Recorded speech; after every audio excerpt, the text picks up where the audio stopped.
অঙ্কুশের পর ইডির নিশানায় এবার মিমি চক্রবর্তী। বেটিং অ্যাপ কাণ্ডে মিমিকে তলব করা হয়েছে এনফোর্সমেন্ট ডিরেক্টরেটের তরফে। আজ সকাল 11টায়, মানে আর কিছুক্ষণ পরেই মিমি চক্রবর্তীকে উপস্থিত হতে বলা হয়েছে ইডির দপ্তরে দিল্লিতে। মিমি চক্রবর্তী, প্রাক্তন সাংসদ অভিনেত্রী মিমি চক্রবর্তীকে তলব করেছে এনফোর্সমেন্ট ডিরেক্টরেট।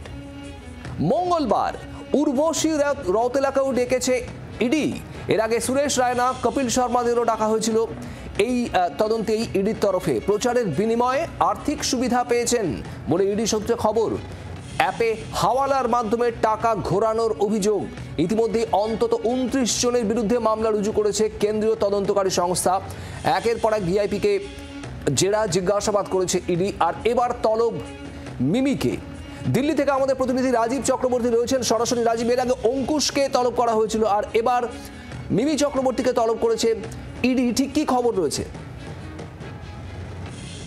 ইডির তরফ থেকে যেটা বলা হচ্ছে যে এই বেআইনি যে অ্যাপের মাধ্যমে, অর্থাৎ যেগুলি একেবারে বলা যাচ্ছে লটারি অ্যাপ, যে অ্যাপের মাধ্যমে দেশের বহু যুবক যুবতী তারা একেবারে নিঃস্ব হয়েছেন, এই অ্যাপ যখন থেকে নিষিদ্ধ করা হয়েছে তখন থেকেই এখনো পর্যন্ত 29 জনের বিরুদ্ধে একটি অভিযোগ দায়ের করা হয়েছে, এফআইআর রুজু হয়েছে।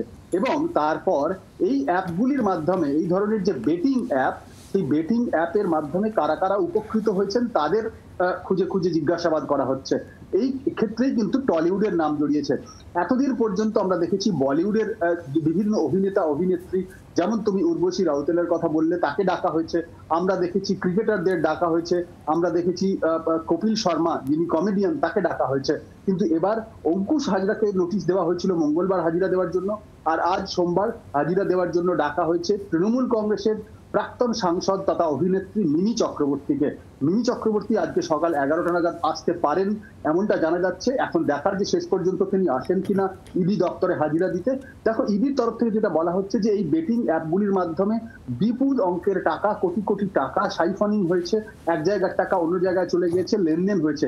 এক্ষেত্রে এই সমস্ত অভিনেতা অভিনেত্রীদের সঙ্গে এই বেটিং অ্যাপ সংস্থার সঙ্গে কিভাবে আর্থিক চুক্তি ছিল, সেই আর্থিক চুক্তিতে তারা কিভাবে লাভবান হয়েছেন এবং সেই অর্থ তারা কিভাবে পেয়েছেন, নগদে পেয়েছেন নাকি চেকের মাধ্যমে পেয়েছেন, ইত্যাদি বিষয়গুলি তারা জানতে চান। এবং তদন্তকারী আধিকারিকরা কিন্তু এইভাবেই এই বেটিং অ্যাপগুলিকে যেভাবে তারা থাবা বসিয়েছিল দেশের বিভিন্ন প্রান্তে, গোটা দেশ জুড়ে, সেক্ষেত্রে কিন্তু তারা এগুলিকে একেবারে নিষিদ্ধ করার পর সেই জায়গায় পৌঁছতে চাইছে যে দুর্নীতি কোন জায়গায় পৌঁছেছে, এবং সেই আর্থিক দুর্নীতির সন্ধানেই কিন্তু এই অভিনেতা অভিনেত্রীদের ডাকা। এবং মিমি চক্রবর্তী আজকে সকাল 11টা নাগাদ তাকে ডাকা হয়েছে। তিনি যদি এসে পৌঁছন তাকে জিজ্ঞাসাবাদ করবে ইডির আধিকারিকরা, এবং ইডির আধিকারিকরা যদি তার কাছ থেকে সন্তুষ্ট হন সেক্ষেত্রে তাহলে কিন্তু পরবর্তীতে তারা আবার পরবর্তী পদক্ষেপ করবেন। এবং ইডির আধিকারিকরা যেটা জানাচ্ছেন, যেটা আমরা সূত্র মারফত জানতে পারছি, যে এই তদন্তে এখনো পর্যন্ত বেশ কিছু তথ্য উঠে এসেছে। তবে এই প্রথমবার টলিউডের নাম জড়িয়েছে। এক্ষেত্রে কিন্তু চাঞ্চল্য এই কারণে, কারণ এই তদন্ত একেবারে অন্যদিকে মোড় নিতে চলেছে এবং নিচ্ছে, এটা এই তদন্তকারী আধিকারিকরা বলছেন। রাজীব, তুমি নজর রাখো। মিমি চক্রবর্তী আজকে হাজিরা দেবেন, আমাদের নজর থাকবে সেদিকে। আর এই মিমি চক্রবর্তীকে ইডির তলব নিয়ে কি বলছেন তৃণমূল নেতা কুণাল ঘোষ, শোনাবো আপনাদের। বিজেপি এই যে মিমি প্রাক্তন সাংসদ ছিলেন, তৃণমূলের সঙ্গে তার যোগাযোগ, ফলে তাদের কালিমালিপ্ত করতে নানা ধরনের এই সংগঠন, গণসংগঠন এগুলোকে এখন কাজে লাগাচ্ছে। তো এইটুকু বলতে পারি যে এই রক্তবীজ 2 তার মুক্তি পাওয়ার মুখে মিমিকে একটা ভালো পাবলিসিটির ব্যবস্থা করে দিয়েছে ইডি। রক্তবীজ 2-র একটা ইভেন্ট প্রমোটার হিসেবে ইডির ভূমিকাটা খুবই ইন্টারেস্টিং।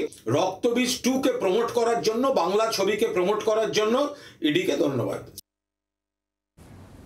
আর কি বলছেন বিজেপি নেতা সুকান্ত মজুমদার, শোনাবো। যদি তিনি যুক্ত থাকেন তো ইডি ডাকবেই, এটাই স্বাভাবিক। আমি তো আগেই বলেছিলাম, তৃণমূল হচ্ছে নোংরা নর্দমা। আপনি যদি কোনো মিনারেল ওয়াটারের বোতল খুলে জল নর্দমায় ঢালেন, সেই জল তো আর মিনারেল ওয়াটার থাকে না, নর্দমার জলে রূপান্তরিত হয়। তো তৃণমূল কংগ্রেস এরকমই দল। ওখানে দেব থাকুক আর মিমি থাকুক বা শুভশ্রী থাকুক বা অন্য কেউ থাকুক, যেই যাবে সেই চোর হবে। চোরেদের দলে আবার অন্য কিছু হয় নাকি? সাধুদের তো এন্ট্রি নেই, চোরেদের দলে ওটাই লাগবে, আই কার্ড। ওটা আই কার্ড নিয়ে তবে না আপনি ঢুকবেন। আমরা এখানে গেছি, প্রক্সিমিটি কার্ড আছে। তো তৃণমূলে ঢুকতে গেলে চোরেদের কার্ড লাগবে। বাংলার আওয়াজ, বাঙালির আবেগ, জি 24 ঘন্টা।